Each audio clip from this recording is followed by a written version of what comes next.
Olá,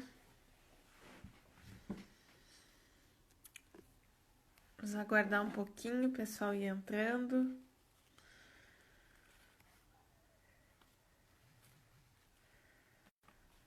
Oi, me escutam bem?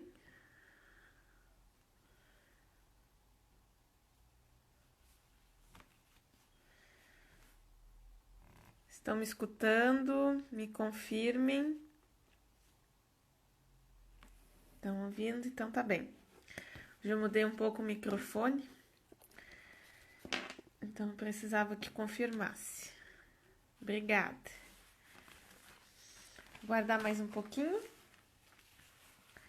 Enquanto isso, você que está entrando pode ir clicando no aviãozinho que tem aqui embaixo e enviando para outras pessoas, convidando quem quer participar, convidando pessoas que querem aprender mais sobre a amamentação, que estão passando por esse período. Então, podem convidar para vir assistir essa live no dia de hoje.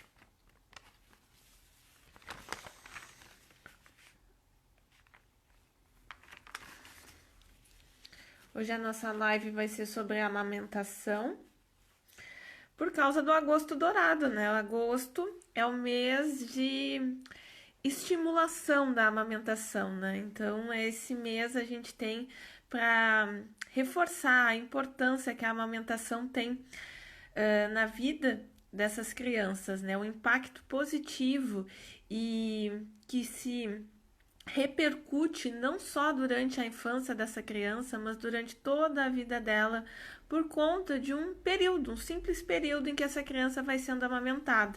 Então, a nossa conversa hoje vai ser com relação à amamentação, a sua importância, né? Esperar só mais um pouquinho, pessoal.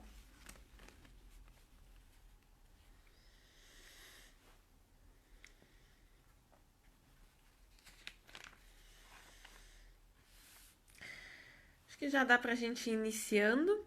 E com essa live sobre a amamentação, a primeira pergunta que eu queria deixar aqui para vocês é: quando que inicia o estímulo à amamentação? Quem saberia me dizer quando que se inicia o estímulo à amamentação? O estímulo inicia durante a gestação, antes da gestação, a amamentação inicia só no pós-parto, quando essa criança nasce e aí já vai ser colocada ao peito da mãe e vai ser amamentada. Então, eu sempre gosto de fazer essa pergunta quando eu tenho gestantes, estou acompanhando gestantes, ou quando essa mulher chega para mim porque a recém ganhou o bebê, em geral chega porque está tendo alguns problemas com a amamentação. E eu gosto sempre de fazer essa pergunta: quando que a gente entende que inicia esse processo de amamentação?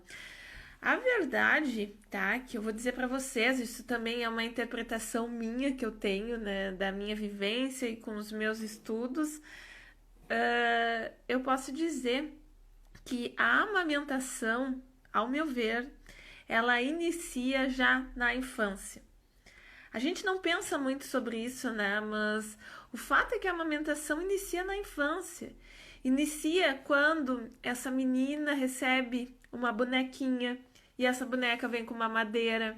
Inicia quando essa criança está brincando de casinha.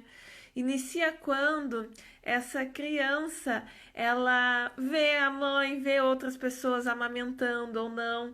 E tudo isso e todas essas vivências que a gente vai tendo ao longo da nossa vida vão contribuindo para a formação do que nós achamos que é amamentar, do que nós achamos do o que é a amamentação. A gente não percebe muito isso, né? Mas a verdade é que a nossa sociedade como um todo, ela é construída para que essa mulher ela não amamente, né? Porque toda a vivência que a gente tem durante a nossa vida, até chegar o momento em que essa mulher engravida e que ela vai ganha o bebê e enfim ela vai amamentar, todo esse processo entorno é para que essa mulher, enfim, não amamente. A gente não tem esse estímulo já desde o início. A boneca ela já vem com a mamadeira. Então, o estímulo já desde criança que o correto, que o certo, que o natural é que essa criança receba a mamadeira e não que essa criança já seja amamentada. Essa cultura ela vem se modificando, graças a Deus, né? Mediante a tantos estudos que já existem, que comprovam que a importância, a eficácia que tem o leite materno. Porém, a nossa sociedade ainda precisa avançar muito. A gente precisa deixar de enxergar a amamentação como algo que seja feio para enxergar a amamentação como algo que seja natural. E todo esse processo inicia já na infância, inicia a gente desmistificando isso e mostrando que a amamentação é algo que é natural e milenar, né? Há milênios a mulher é a responsável por nutrir essa criança, ela tem essa capacidade de nutrir essa criança. Então a gente precisa, na verdade, hoje em dia, ter conhecimento para conseguir empoderar novamente essa mulher, para que ela consiga efetivamente acreditar que ela é capaz de fazer isso. E eu gosto de fazer sempre essa pergunta para as mães, porque em geral elas não têm noção disso, né? A mãe chega e acha que tem que amamentar e não sabe como começar. E também ela não é orientada quanto a isso, né? E esse é um dos grandes problemas da amamentação, é não ter orientação prévia durante a gestação, não ter uma orientação depois no pós-parto e, embora a amamentação seja um processo natural, é um processo em que precisa de um acompanhamento e de um direcionamento de um profissional capacitado, que esteja capaz de orientar e auxiliar essa mulher. Isso, além de todo esse processo que vem se construindo com a amamentação, tudo isso que a gente vivencia de achar que a amamentação não é certo, que a mamadeira é certo, todo esse processo que a gente vai construindo, isso interfere em como essa mulher vê não só a amamentação, mas toda a sua gestação e essa criança quando chega. Eu recebo muitas pacientes que chegam tristes, deprimidas, porque não conseguiram amamentar, porque não conseguem ainda já no início decifrar o choro dessa criança. Por que essa criança está chorando? É de fome? É porque precisa trocar a fralda? Então chega com tantas dúvidas e eu acho importante a gente conversar sobre isso, porque muitas vezes essa mulher chega sobrecarregada, achando que ela já tem que, o bebê nasceu, ela já tem que ter uma super conexão com essa criança, já tem que ter um super amor por ela e que, na verdade, tudo isso é um processo que vai sendo construído ao longo do tempo, né? Essa conexão entre os pais e esse bebê e entre o bebê e esses pais é uma conexão que vai sendo construída. Para alguns pode ser até que seja o amor à primeira vista, como as novelas, os filmes nos mostram. E tá tudo bem se for assim, mas para alguns pode ser que não seja esse amor à primeira vista, que tudo isso precisa ser construído ao longo da vivência, dia após dia, com essa criança. E todo esse processo de construção de amor também vai envolver o processo de construção de aprender a amamentar, de decifrar o choro do bebê, de conseguir entender o que essa criança está solicitando. Então, eu quis trazer essa introdução para a nossa conversa, porque a gente precisa ter esse entendimento e desmistificar isso com as nossas mães, porque senão cada vez mais a gente vai ter mulheres que vão entrar em depressão pós-parto, que vão ter uma grande tristeza, porque vão achar que são incapazes de cuidar, de alimentar essa criança. E isso é tudo que a gente não quer. Então a gente não pode ser profissionais que acabam reforçando isso que essa sociedade hostil quer implantar nessas mulheres. A gente tem que mostrar que tudo com o tempo vai se encaminhando para que se tenha uma boa rotina, para que se tenha uma boa rotina alimentar, uma rotina de amamentação. Tudo isso vai sendo construído ao longo do tempo. E até porque muitas vezes já no início a gente começa já a tabular tabular não, a gente já começa a nomear esse bebê. Ele é muito agitado, ele não dorme bem, ele não mama bem. Então já desde o início a gente começa a rotular essa criança. E também isso não é certo, porque o bebê, esse recém-nascido, ele saiu do útero dessa mãe, ele tá num mundo que é totalmente estranho, que ele não conhece nada e ele também tá tentando se adaptar. Então, rotular essa criança já desde o início também não é o foco, tá? Então, eu sempre gosto muito de conversar com as mães com relação a isso, para que a gente desmistifique muitas coisas, tá? Outra coisa que, em geral, me perguntam muito sobre a amamentação, agora realmente entrando em amamentação, não tanto com relação a essa introdução, né, de amamentação, de pós-parto, de gestação, e que uma das seguidoras me perguntou essa semana, é com relação à utilização desses bicos de silicone no seio, tá? E a utilização desses bicos são para alguns momentos muito específicos, tá? Mas em geral a gente não deve utilizar esses bicos de silicone, porque isso aqui só reforça com que posteriormente a pojadora tenha mais fissura mamilar, que machuque esse mamilo. Essa criança também já vai estar se adaptando com um bico e não com o bico do seio. Então, em geral, a gente não utiliza esses tipos de bicos durante a amamentação, tá?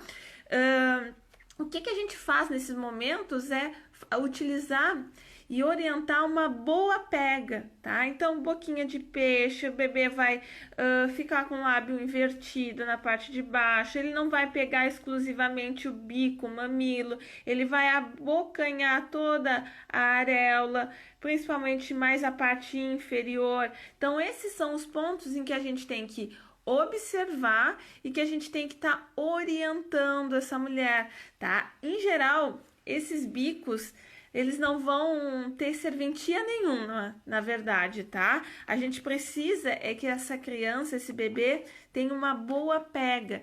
Claro que isso vai variar de bebê para bebê, e que, embora a gente tenha a fórmula, né, que é a pega correta, já sabe como é, tem as características, mas quando a gente vai ver na realidade, a gente precisa entender também que cada bebê vai ter um jeito, às vezes em uma posição não vai dar certo, mas em outra posição a gente vai conseguir, e entender também que não é porque às vezes aparece na televisão, a mãe tá fazendo comida e amamentando e tá dando tudo bem na televisão, a mãe faz comida, faz faxina, limpa a casa, faz tudo e tudo amamentando a criança, como se fosse muito natural e normal.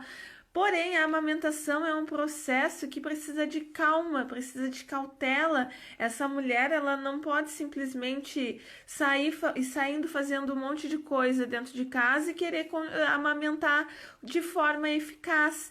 Então, é preciso que essa mulher seja orientada, que ela precisa estar sentada, relaxada, em um momento tranquilo, para que efetivamente ela consiga estar amamentando essa criança, tá? Porque se essa mulher tá sentada, a criança tá virada pro outro lado e tá amamentando, não, isso só vai trazer fissura. É preciso que essa criança esteja alinhada, tronco.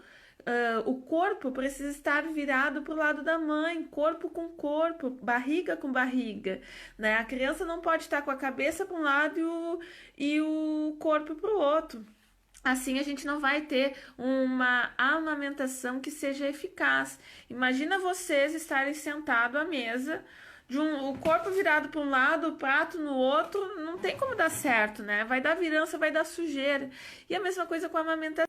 Se a criança ela tá amamentando aqui e o corpo tá virado para o outro lado, ele não vai conseguir ter uma pega correta, vai fazer sucção apenas do mamilo e vai acabar dando alguma fissura, algum machucado, tá? Então é importante que nesse início, principalmente, para que a gente consiga efetivamente estruturar uma boa pega durante essa amamentação, que essa mãe esteja num local calmo, tranquilo, que essa bebê esteja no colo, encontrando barriga com barriga, que ela consiga fazer uma amamentação eficaz, tá?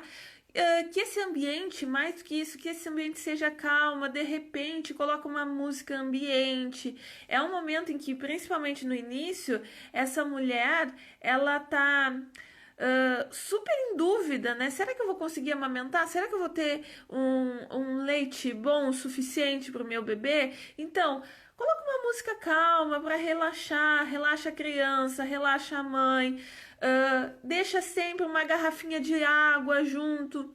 Muitas vezes essa mulher que está amamentando, ela vai amamentar a criança, ela ainda está com dor, acabou de fazer uma cesárea de repente, ainda está com dor, tem dificuldade para estar se levantando, indo pegar uma água, acaba ficando com preguiça de ir buscar uma água. Então já deixa uma garrafinha do lado, deixa várias garrafinhas de água espalhadas pela casa, ela vai se sentar, ela vai amamentar e vai ter uma garrafa de água. A gente sabe da importância da hidratação durante o período de amamentação, que essa mulher deve consumir pelo menos 3 litros de água para que a gente tenha também uma boa produção de leite. Muitas vezes as mães chegam ao consultório e relatam: eu não estou conseguindo fornecer o leite suficiente para o meu bebê. Oi, Duda, tudo bem? E ficam com medo: não tenho leite suficiente, o que eu faço? E muitas vezes é apenas uma questão de hidratação, tá? Então, existem outras questões que a gente precisa avaliar, mas a questão da hidratação é extremamente importante. Então, ter esse ambiente que esteja apto para que essa mulher consiga amamentar é de supra importância, além de ter uma boa rede de apoio. Embora quem consiga fazer a produção do leite e amamentar efetivamente essa criança seja a mulher, não quer dizer que apenas a mulher tem que estar envolvida na amamentação. É preciso também que tenha uma boa rede de apoio capaz de estruturar, incentivar a importância da amamentação. Porque muitas vezes, principalmente no início, em que a gente tem um bebê que tem um estômago muito pequenininho, então, para vocês terem noção, um recém-nascido, ele tem um estômago que vai caber, que vai suportar, que tem uma capacidade gástrica de mais ou menos 5 ml.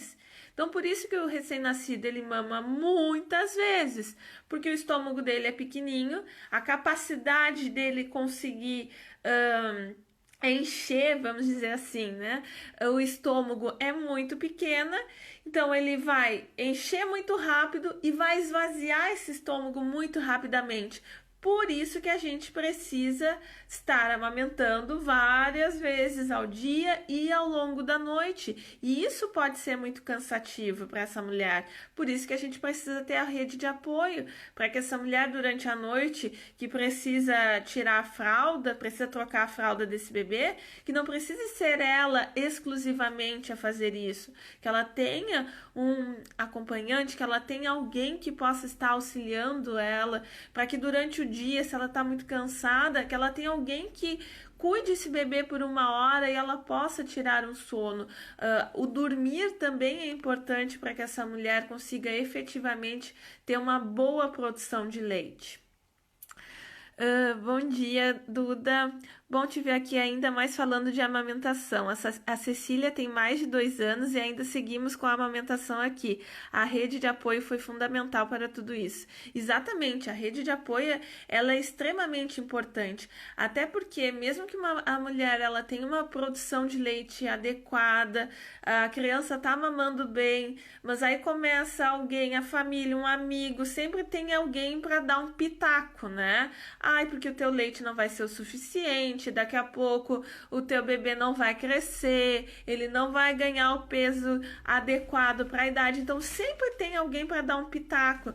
E se essa mulher, mesmo que ela tenha uma boa produção, mas ela não tem uma pessoa para dar apoio, mas ela tem ainda um pai da criança que ainda vai reforçar, não, realmente teu leite não é bom, o teu leite não vai ser o suficiente, vai ser muito difícil dela conseguir levar essa amamentação em diante, né? Então a gente precisa ter esse fortalecimento da rede de apoio.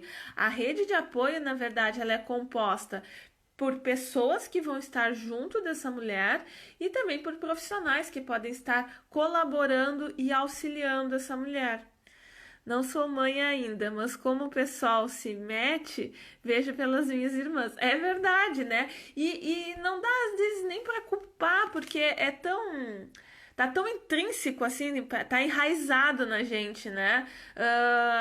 Sem querer, às vezes pergunta, tem uma gestante, aí passa e tu pergunta, tu vai amamentar?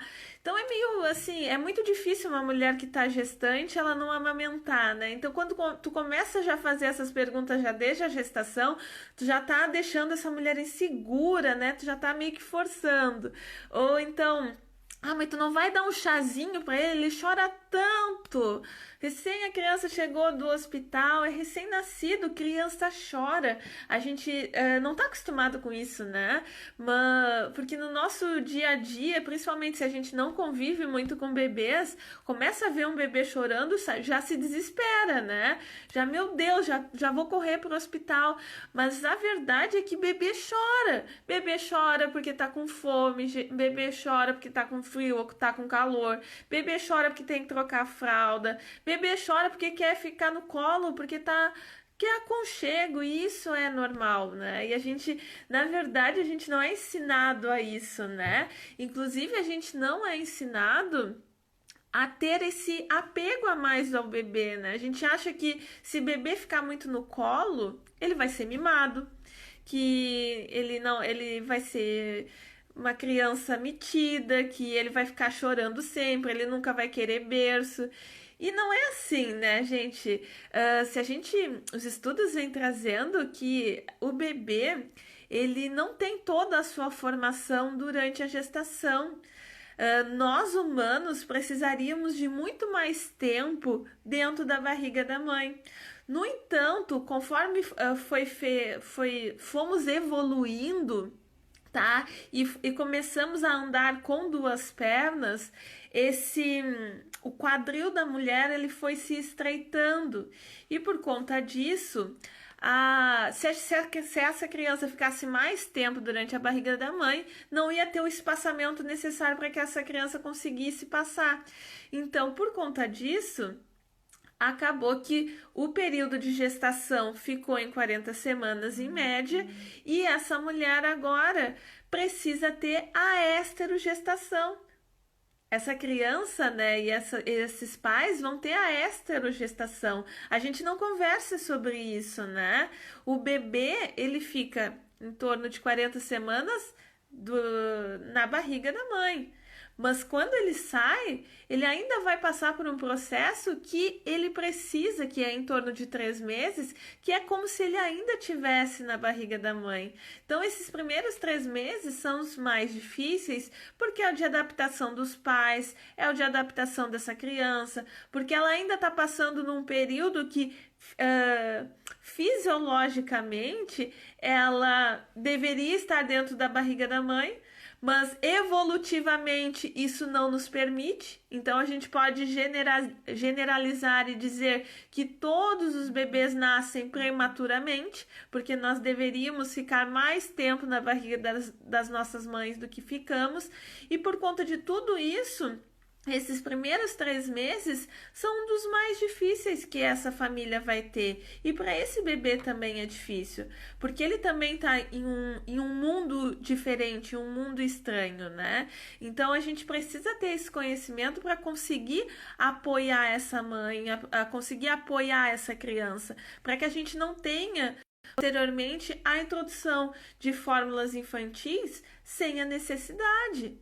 Né? A fórmula infantil ela é importante? Sim, ela foi um avanço da indústria, com certeza, né? Inclusive a mortalidade infantil também diminuiu com isso, porque no passado, quando essa mulher ela não conseguia amamentar, essa criança ela era decretada simplesmente a morte. Então, ela não existia perspectiva de vida para uma criança que não era amamentada no passado. Inclusive, a amamentação exclusiva, ela era por muito mais de 6 meses. Claro que depende da sociedade, mas em algumas sociedades a amamentação exclusiva era em torno de 2 anos, porque a criança ela não tinha condições de se alimentar fora a amamentação. E se essa criança não conseguisse amamentar, as chances dela morrer eram muito grandes. Então, evolutivamente, nós melhoramos muito, os estudos melhoraram muito, a indústria teve uma grande participação na qualidade de vida dessas crianças. No entanto, a gente sabe que o leite materno ainda é o melhor. Embora as indústrias inventem, estudem, invistam milhões em estudos que investiguem, por exemplo, os tipos de proteínas que são presentes no leite materno, ninguém ainda conseguiu imitar as proteínas perfeitas iguais tem o leite materno. Então, as fórmulas infantis elas devem ser utilizadas apenas nos momentos que realmente a amamentação não tem como ser conduzida. Fora isso, a gente tem que incentivar o leite materno, até porque os estudos mostram que a fórmula infantil, quando utilizada precocemente, e precocemente que eu digo é principalmente nos primeiros dias de vida dessa criança, ela tem uma maior prevalência essa criança vai ter uma maior prevalência, ela vai estar mais suscetível a desenvolver alergia à proteína do leite de vaca. Então, olha o quão é importante a gente estar incentivando isso e a gente ter essa informação, já que muitas vezes no hospital e muitas vezes até sem esses pais saberem, já é introduzida a fórmula infantil para esse bebê.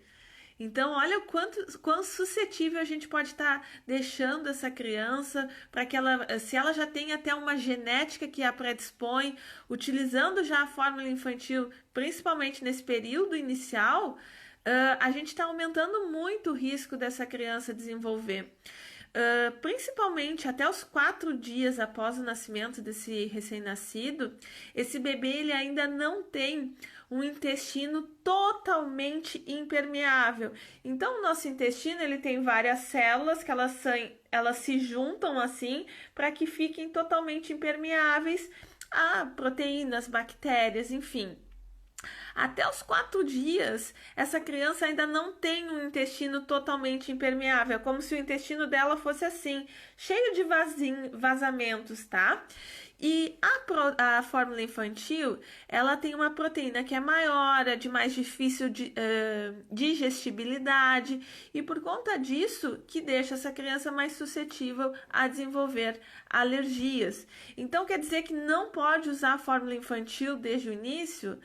Quer dizer que para casos específicos a gente vai utilizar, porque é a única opção que a gente tem depois do leite materno, mas apenas para casos específicos. O problema é esse uso desenfreado que a gente vem tendo hoje em dia, né? Essa falta de orientação, de estímulo à amamentação. Isso tudo vai levando que a gente vai tendo uma grande bola de neve e acaba que a gente essa mulher não consegue muitas vezes prosseguir a amamentação que nem a Duda conseguiu até os 2 anos de vida.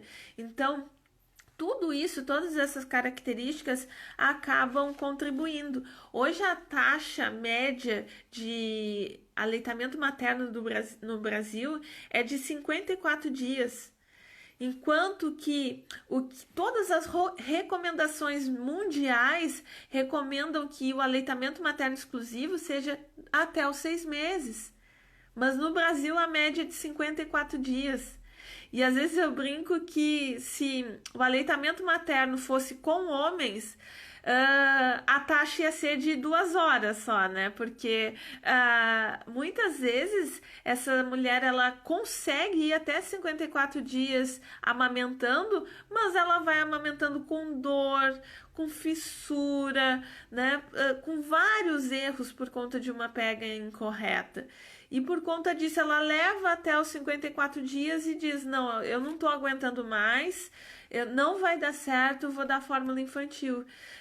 Porque não teve uma boa orientação, porque não teve um bom acompanhamento. Muitas vezes, os profissionais que mais acompanham de perto essa mulher acabam não orientando, não cuidando como é que está sendo esse momento de amamentação, né? Principalmente obstetras e pediatras, que são os profissionais que estão ali na linha de frente de cuidado com essa criança, acabam que não estão ali para cuidar, para orientar, para auxiliar essa mulher.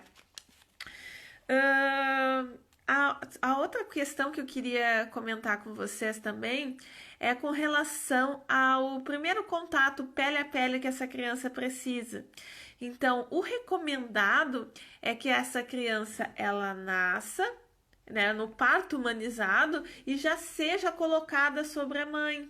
Não para que ela amamente já desde o início, tá? Mas que esse contato pele a pele exista. Porque essa criança, quando ela é colocada em contato com a mãe, ela também está adquirindo a microbiota que está presente na mãe. E olha o quanto isso é importante, principalmente para crianças que nascem de parto cesárea. Então, muitas vezes a gente acha que só parto normal é possível fazer um parto humanizado, mas no parto cesárea também é possível, tá? A verdade é que existem muitos poucos procedimentos que precisam ser feitos já imediatamente após o nascimento dessa criança. Eu pergunto para vocês, se uma criança nasce agora, ela vai perder quantos quilos até a hora de pesar? Se esperar 2 horas, ela vai perder muitas gramas porque não pesou a criança na hora? Não, né? Então não existe necessidade de pegar peso, o comprimento do bebê já desde o momento que ela nasce. Existem coisas que podem ser esperadas, né? Que podem ser verificadas, avaliadas após esse bebê ter nascido, ter tido esse contato pele a pele, ter conseguido já chegar ao seio. Então existem muitas coisas que a gente pode estar esperando para que a gente incentive essa hora de ouro.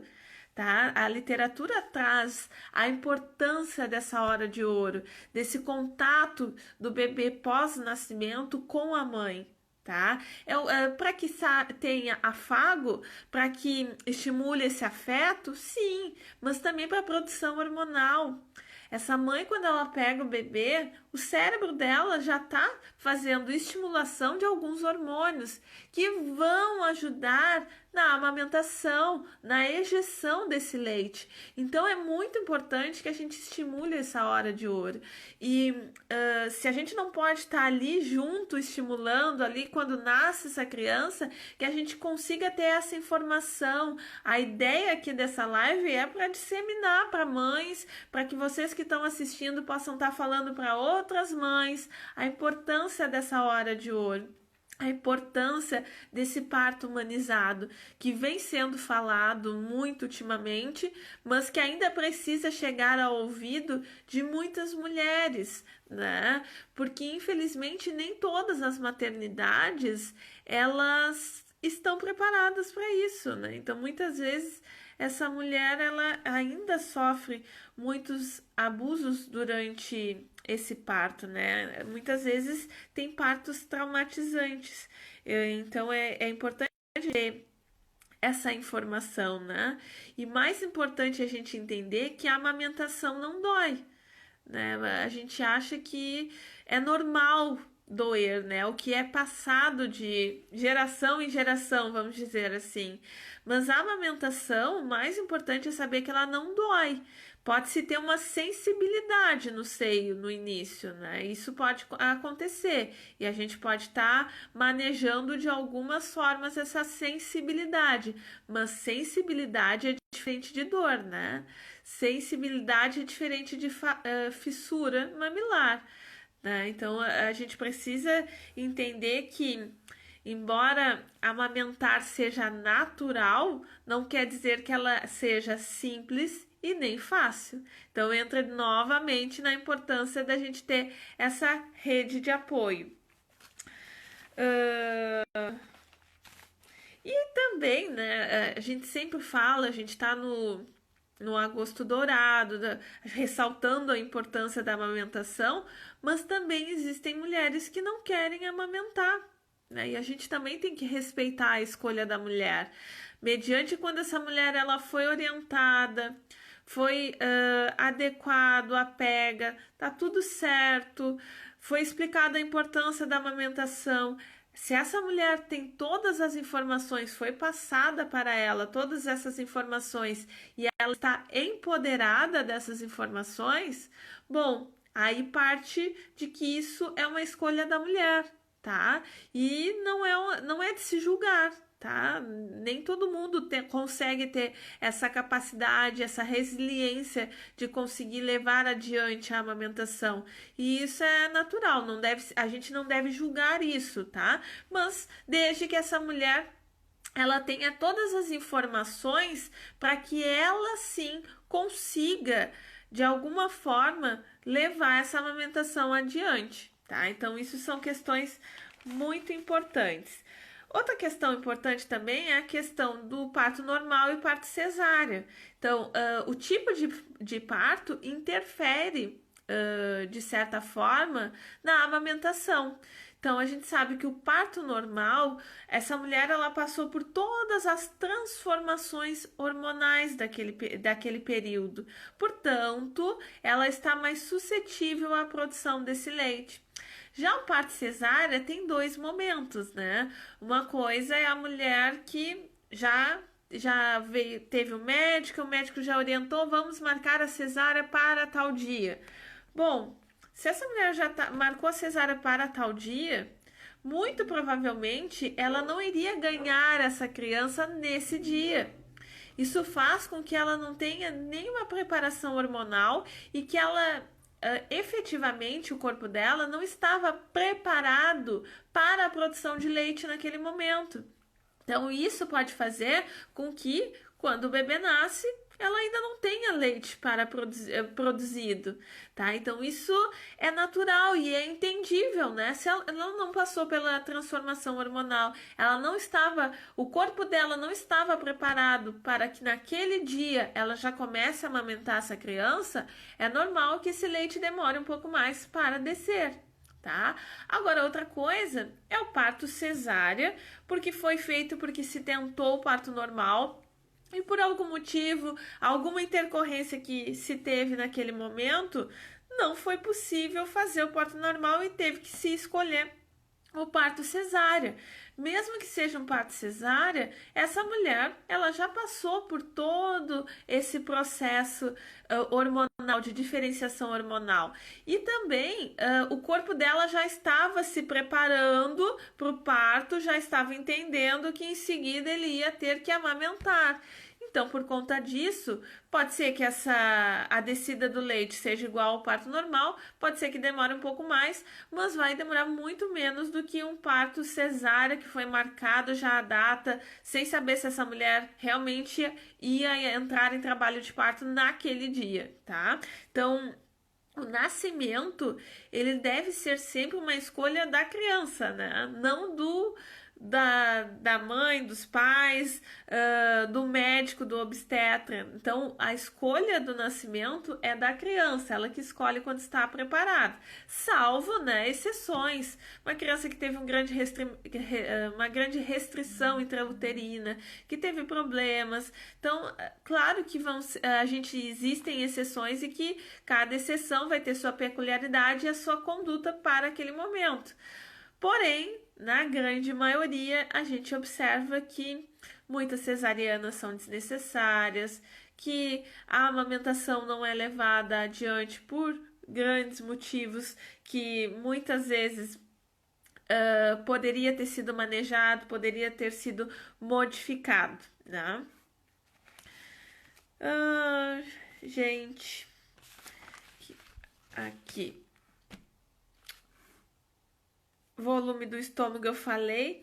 E o posicionamento, eu dei uma comentada, mas vou pegar minha boneca.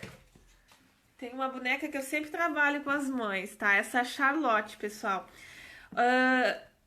A posição do bebê quando vai amamentar é muito importante. Então é isso que eu tava falando para vocês, olha. O tronco tem que estar alinhado com a cabecinha.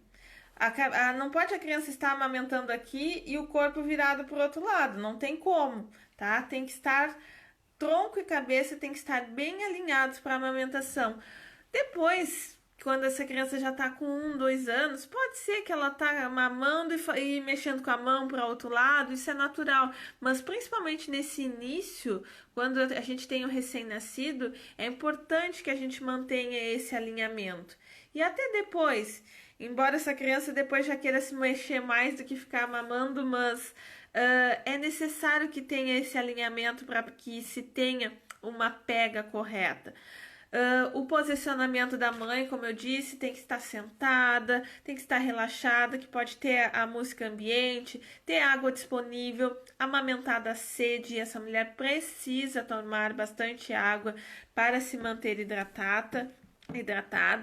E eu sempre falo para as mães também essa questão dos pitacos que a gente tinha comentado anteriormente, que dar conselhos, as pessoas dão muito conselhos, mas conselho é diferente de aconselhamento.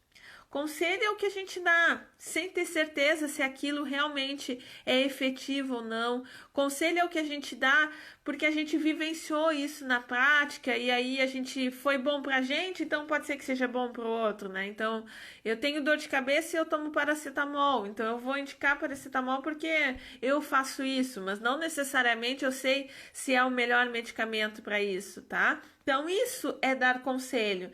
Aconselhamento é quando a gente tem um profissional que realmente estudou, tem prática nisso e que com certeza vai conseguir te orientar. Principalmente se for um profissional que esteja capacitado em aleitamento materno, que infelizmente não é todos. Mas é preciso que a gente entenda essa diferença de conselho e aconselhamento para que a gente consiga dar valor, né? Para que a gente consiga dar validade ao que realmente pode ser efetivo ou que pode não ser efetivo.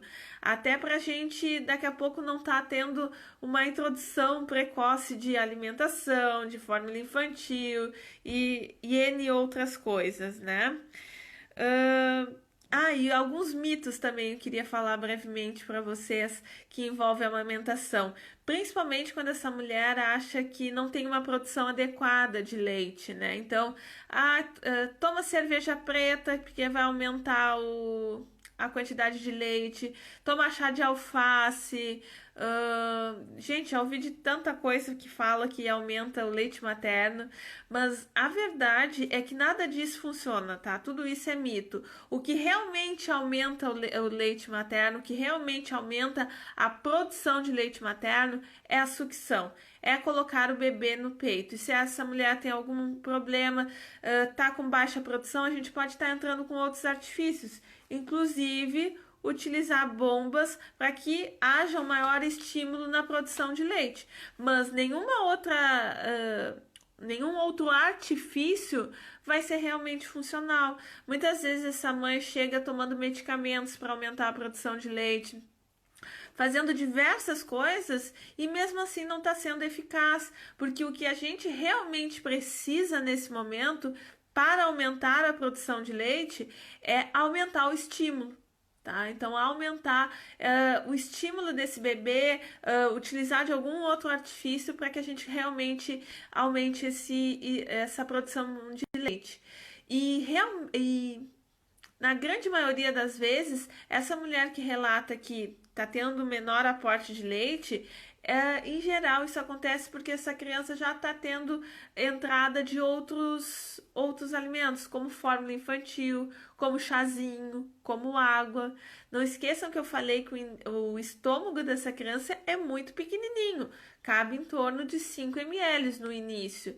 Então, se essa criança tem um estômago muito pequenininho e eu vou dar chazinho para ela, o chá já vai ocupar esse estômago. Consequentemente, esse bebê que iria estar mamando para encher o estômago dela não vai mamar, porque o estômago está cheio de água, de chá.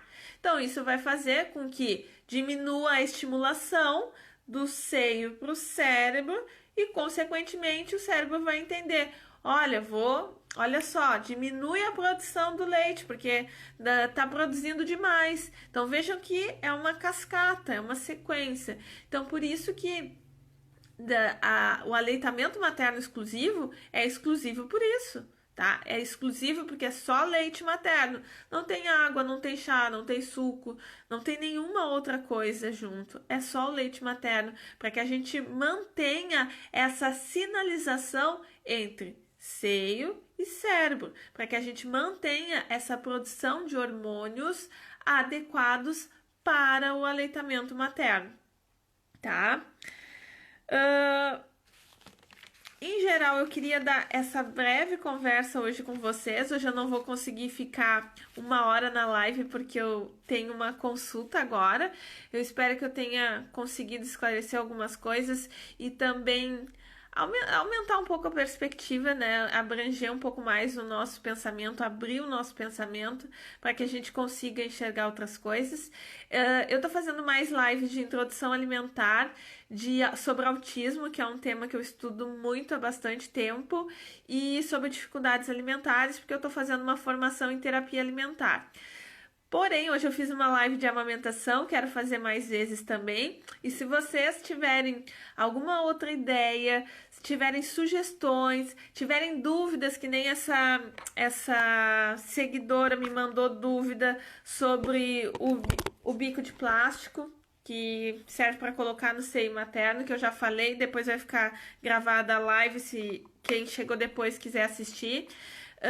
Me mandem essas dúvidas. Obrigada. Me mandem as dúvidas de vocês, porque todo sábado às 10h30 eu vou estar fazendo uma live aqui. Em geral, eu tô conseguindo fazer live de 1 hora, só hoje que eu não vou conseguir, tá?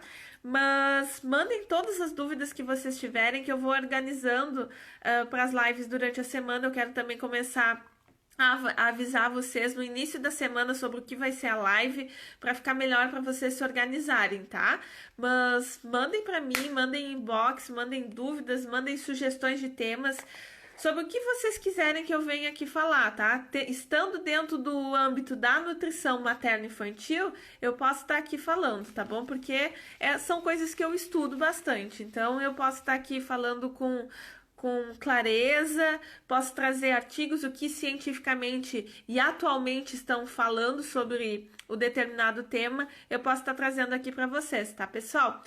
Espero que vocês tenham gostado, que eu tenha conseguido esclarecer algumas dúvidas para vocês e me mandem, vou ficar esperando vocês, tá bom? Um grande beijo, um bom sábado para vocês, um bom final de semana e fiquem em casa, tá? Beijinho!